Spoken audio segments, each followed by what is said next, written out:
Welcome to Let Me Fix This. Enjoy the video. You begin by confirming the exact digits you have and the likely country. Once done, check the number for a leading plus or a trunk 0. That signals international versus national format.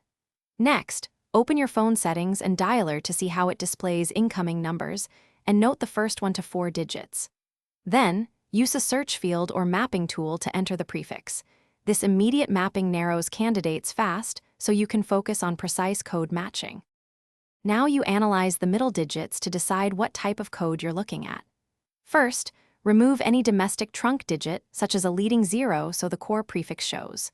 Then, compare the first 1 to 3 digits against known international codes to find the country.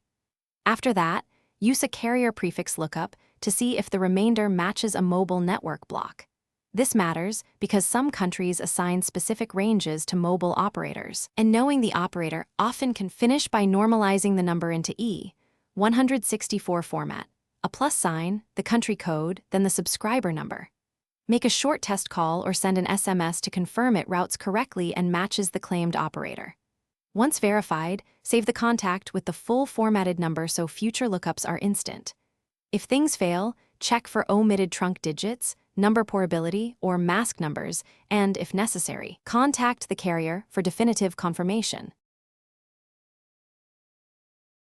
Thanks for watching. If you found this helpful, don't forget to like and subscribe.